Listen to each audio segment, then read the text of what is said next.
Nguhaye ikaze wowe ukurikiye iki kiganiro kuri channel y'Ikinyarwanda n'umuco nyarwanda. Njye wumva nitwa Ntirumara Intwari nkunda amahoro.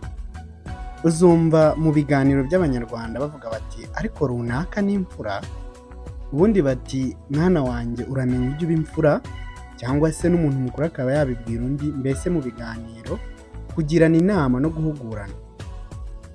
Ubupfura rero bukaba indangagaciro y'ingenzi cyane mu biranga abanyarwanda muri rusange nk'umuco, dore ko umuco burya ngo w'igihugu runaka uba wihariye, agahugu ukwako, umuco wako ukwawo.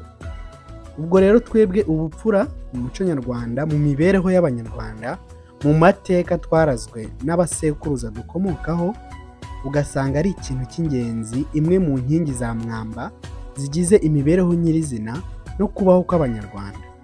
Ni ingenzi cyane rero ubupfura, kandi bukwiye kuranga abanyarwanda bose. Ubundi umuntu w'imfura arangwa n'imico myiza, akagira izigamutima, akaba indahemuka, akamenya kwifata no kwigenzura mu byo akora n'ibyo avuga, akagira urukundo, akihangana, ndetse igihe bibaye ngombwa akiyumanganya. Hari ubwo nyine biba ngombwa kubera imimerere turimo, bikaba ngombwa ko twiyumanganya, tukarenzaho akayantore ngo ishinjagira ishira. Ikindi kandi umuntu w'imfura aba agomba kumenya kubana neza n'abandi, akihesha agaciro mu mimerere yose yaba arimo, nuko yayisohokamo gitwari, bakavuga ko nyine ari imfura. Abanyarwanda bakunze kuvuga ko imfura ngo ariyo musangira ntigucure, mwajya inama ntikuvemo, Waterwa ikakuburira, Wapfa ikakurerera, maze waba ukize ntusuzugure, ukennye, Wasonza ntiwibe. Mbese ntiwandavuzwe n'ibibazo urimo n'imimerere itakoroheye, icyo gihe bavuga ko uri imfura. Ese ubundi ni gute umuntu yaba imfura? Kuba imfura se bimaze iki mu muco nyarwanda? Bimariye iki abantu mu muryango mugari w'abanyarwanda? Hari uburyo bwinshi rero, cyangwa se ingingo nyinshi zijyanye n'ubupfura, cyane cyane uko bwije n'uko bukeye, ukwivangavanga kw'imico, uruzungu rwa rundi twiha, kandi burya ngo wiha uruzungu rukakuzunguza. Hari uburyo rugenda ruhindura indangagaciro za kinyarwanda, ukabona abato, urubyiruko kuri ubu ngubu hari ibyo barenze ingohe, cyangwa se badaha agaciro, cyangwa se batanamenyereye, batanazi wenda. Icyo gihe rero akaba ari ibintu tugomba kuzirikana no kwibuka, kubera ko ari ingenzi mu mibereho y'abanyarwanda.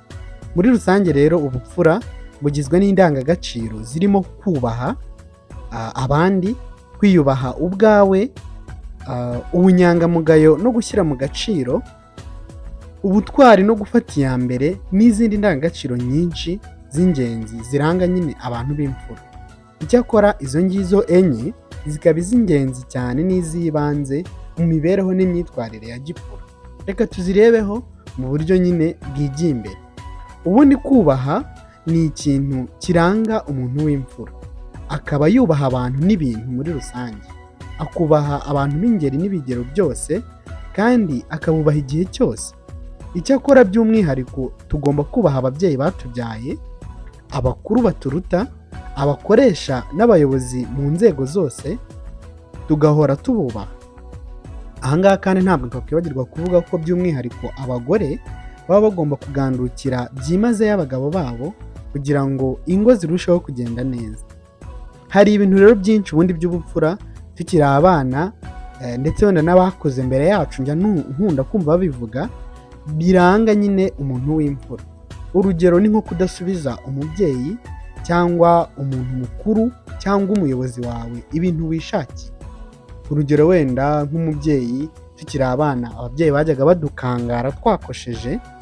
Hari uburyo rero twatojwe kudasubiza umubyeyi ibyo wishakiye, ahubwo ugacisha make, ukamucira bugufi kandi ukamwubaha, ukumva ibyo akubwira. Ubundi ubwo ni ubupfura, icyo ni icyubahiro cy'abakuru n'ababyeyi twatojwe. Ariko uko bwije n'uko bukeye ubona abantu basa n'abashaka gutatira, kubera uruzungu nyine rwateye muri iki gihe. Umubyeyi ntabe yahana umwana ngo yumve, umukuru ntabe yagira inama umuto ngo amutege amatwi, ahubwo abana bakarusha abakuze ijwi. Ibi rero ntabwo ari ubupfura, dukwiriye kubizibukira. Twatojwe kandi kudaca mu ijambo umuntu urimo kuvuga, cyane cyane iyo uyu muntu ari mukuru kuri wowe, haba mu myaka cyangwa se urwego rw'ubutegetsi n'imirimo. Tuzi neza ko bizira gushirira umuntu uwo ari we wese isoni, kutamwubaha cyangwa se kumubwira amagambo adakwiriye, ay'urukozasoni nyandagaziyo akaba kirazira burundu. Ubupfura kandi bujyanye no kubaha bugaragarira no mu gukoresha neza ibintu rusange. Urugero nk'ubwiherero rusange ntubusige uko wishakiye nyuma yo kubukoresha, gukorera isuku no kwita cyane no kubungabunga ku hantu umuntu aba, gusasa uburiri, uburyamo cyane cyane ku bagore n'abakobwa n'ibindi. Ibi ngibi bigaragaza ko wiyubaha kandi ko wubaha abantu mubana, abakuri hafi n'abakubona. Habaho kandi nyuma yo kubaha, habaho n'indangagaciro noneho yo kwiyubaha ikaranga abantu b'imfura. Uzumva bavuga bati runaka ariyubaha, kandi uzumva bavuga ko nta muntu ngo wakubaha wowe ubwawe utiyubashye, ngo agaciro utiha ntabwo uzagahabwa n'abandi.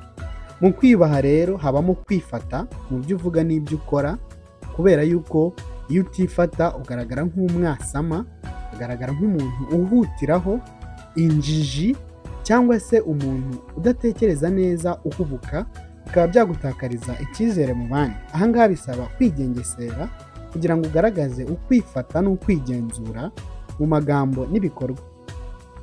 Ikindi kandi kigaragaza ko umuntu yiyubaha ni ukutaboneka ahantu no mu bintu udakenewemo cyangwa utatumiwemo. Aha ngaha hari indirimbo numvise umunyarwanda avuga ngo kuvumba ngo ni umuco nyarwanda. Nibyo koko, hari ubwo kuvumba biba ntacyo bitwaye, ariko iteka kugaragara ahantu udakenewe, abantu bakakwishisha, bakabura nk'uko bavuga kubera ko ibyo bavuga bitakureba, cyangwa se bakabura uko bakora ibibahuje kubera ko wababangamiye, kubera ko nyine utari uteganyijwe mu bari aho ngaho, ntabwo ari ubupfura. Igihe rero udakenewe kandi utatumiwe, ni byiza kutagaragara ahantu no mu bintu runaka. Ikindi kijyanye no kwiyubaha ni ukutaganzwa n'amarangamutima, yaba meza cyangwa mabi, gufata imyanzuro idahwitse. Ibi uzabibona abantu bataraka cyane nko mu byanya rusange by'abantu, ukabona umuntu arataratse cyane akavuga amagambo atiyubashye cyangwa agakora ibikorwa by'isoni nke mu ruhame. Ibi rero abiterwa no kurengwa n'amarangamutima, yaba ibyishimo bikabije cyangwa se umujinya, agahinda n'ibindi. Kumenya rero kugenzura amarangamutima yawe, maze ntugire ibyo ukorera mu ruhame bikwiriye gukorerwa mu bwihisho, ni byiza, kubera ko bituma wiyubaha, bityo ntihagire ugucishamo ijisho cyangwa ngo hagire uwucumuza mu buryo ubwo ari bwo bwose. Kwiyubaha kandi binagaragazwa no kugaragara neza ku mubiri, kugirira isuku imyambaro yawe, nawe ubwawe ugatunganya imisatsi yawe ku buryo mbese uba usa neza kandi wiyubashye, udasa n'ingegera cyangwa umuntu ufite ibibazo byo mu mutwe. Iki gihe uba wiyubashye maze ukagaragara neza mu bantu. Kandi uko isi igenda itera imbere, tumaze kubona neza ko kwiyubaha nanone bigaragarira mu gukoresha neza igihe no kutica amasaha, maze nturerege abo mwumvikanye guhuzwa no guhurira mu bintu runaka cyangwa se ahantu runaka ngo ubatenguhe, ubatamaze. Ibyo rero bikaranga nanone abantu biyubaha. Ikindi ni uguhagarara ku ijambo no gusohoza amasezerano watanze. Ibyo wemereye abantu ukabikora, imvugo ikaba yo ngiro, wa musaza nyakubahwa perezida wa repubulika. Ikindi, ugomba kwishyura imyenda wafashe utagoranye. Ibi nabyo biranga abantu b'imfura kandi biyubaha. Mu muco nyarwanda, umuntu w'imfura ntabwo yambura kandi nta ruhanya mu gusohoza inshingano ze no kwishyura amadeni afite. Ikindi, ugomba kwirinda gusaba bidashyize mu gaciro. Buriya iyo usaba cyane abantu barakurambirwa, bakakuzinukwa, kandi bigatuma banagusuzugura. Mu by'ukuri rero gufashanya no gukenerana ni ibisanzwe mu buzima, ariko gusaba bidashyize mu gaciro, gusaba byo guhozaho, biguteza icyangiro no guciririka mu maso n'amatwi y'abakumva bose, nuko bitanakosorwa ukaba wahinduka iciro ry'imigani. Tugomba rero kubyitwararika kugira ngo ishema ryacu turigumane. Indi ndangagaciro nziza ijyanye no kwiyubaha, ijyanye nyine n'ubupfura n'ubunyangamugayo no gushyira mu gaciro. Ibi rero bikaza mu kutagira uburiganya n'ibinyoma mu byo uvuga n'ibyo ukora. Imvugo nyine ikaba yongera, nari nigeze kubikomozaho, ibyo uvuga iteka bigahura n'ibyo ukora. Nta kuvuga ikintu kimwe ngo ukore ikindi bidafite aho bihuriye, abantu bagutakariza icyizere. Umuntu w'inyangamugayo kandi ntabwo yirarira ngo yigerezeho yiyumya asezeranya abantu ibirenze kure ubushobozi bwe, kuko ibyo ngibyo ari byo bituma nyuma abatetereza akabatenguha, nuko bakamutakariza icyizere. Gusohoza amasezerano byo twari twabigarutseho, nabyo ntabwo tugomba kubyirengagiza. Ikindi kiranga umuntu w'inyangamugayo ni uko aba atabogama mu myanzuro afata, ndetse ibitekerezo atanga bikaba bishyize mu gaciro. Ntabwo tugomba guheza inguni no kujya impaka zacyo turwane kugira ngo byanga bikunze abe ari twebwe tuzitsinda. Ahubwo iyo uri inyangamugayo ufata imyanzuro itabogama kandi idafite uruhande na rumwe nyine ibogamiyeho, kandi ibitekerezo usangiza abandi, haba mu matsinda mato cyangwa mu ruhame rw'abantu, bikaba ibigamije kugirira umumaro abandi, kuva ku izima igihe bibaye ngombwa, ndetse no kwemera ko wibeshye cyangwa se ko utari mu kuri igihe wumva neza ko ariko bimeze, kugira ngo amahoro aboneke. Ibyo rero biranga umuntu w'inyangamugayo, kandi nabyo biri mu bupfura bwa Kinyarwanda. Reka dusoreze ku yindi ndangagaciro ishingiye ku bupfura, ya kane, ariyo butwari no gufata iya mbere. Murabizi no ku rwego rw'igihugu dufite intwari zigabanyije mu byiciro bitatu, kubera ko nyine bakoze ibikorwa by'ubutwari n'ubwitange bikagirira abanyarwanda benshi ndetse bose umumaro. Ubutwari rero ni ikintu cy'ingenzi mu muco nyarwanda, twarazwe n'abakurambere. Ntabwo ubugwari bwigeze buhabwa intebe mu Rwanda, kandi ntibikabe. Mu butwari rero no gufata iya mbere, akenshi usanga twavuga nko kutarebera ibintu byangirika cyangwa bitagenda neza, gutanga amakuru aho biri ngombwa, gukora ibikwiriye kugira ngo ibintu ntibyangirike. Urugero, ntabwo ukwiriye nko guca ku ruhombo rw'amazi rusange rwapfumutse amazi arimo kududubiza ameneka ngo ubure gutanga amakuru. Byaba byiza kandi mu gihe hari icyo wabikoraho uramutse ubikozeho, icyo gihe uba uri intwari. Kuri urwo rugero uba ukoze ibikorwa by'ubutwari kandi uba ufashe iya mbere, nturebere umutungo rusange wangirika. Gukora rero ibintu byiza by'ubwitange mu nyungu z'abantu benshi utirebeyeho gusa mu bwikunde, ni ubutwari abanyarwanda bashimirwa, maze ubikoze akaba imfura nyine twahoze tuvugaho. Gufata iya mbere rero ni ukutarindira, ni ukutarebera ibintu byangirika. Ibyo ngibyo iteka icyo ugomba gukora gifitiye abandi akamaro kandi gishyize mu gaciro, ukagikora utitangiriye itama. Abantu b'intwari kandi baharanira inyungu rusange, ntabwo bareba inyungu zabo bwite. Na Bibiliya mu gusobanura urukundo ivuga ko ngo urukundo rutarondera kari akarwo. Ni ukuvuga ko rero umuntu ufite ubutwari kugeza kubona ko agira n'urukundo, ntabwo ashyira imbere inyungu ze byanga bikunze, ahubwo areba icyaba cyiza ku bantu benshi bashoboka, maze akaba ari cyo aharanira gukora.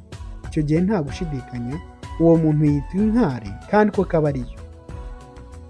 Karundura rero ikaba kwitangira abandi, haba mu byo ukora, kwigomwa kugira ngo abandi bamererwe neza, kugeza no ku bahebuje bitangira abandi bagahara amagara yabo kubw'inyungu za benshi. Ibyo rero bikaba ubutwari biranga imfura za Kinyarwanda, maze iteka bakabishimirwa, ukabafatiraho ingero, kubera ko nyine baba baritanze, barakoze ibikorwa bikomeye kandi ku nyungu za benshi. Ngubwo rero ubutwari buri mu bupfura bwa Kinyarwanda, maze igihe cyose umuntu ukoze ibyo bintu, ni ukuvuga wubaha abandi n'ibintu, akiyubaha ubwe mu buryo bwose, akaba inyangamugayo kandi agashyira mu gaciro, maze akaba intwari kandi akajya afata iya mbere, iteka tukamwita imfura.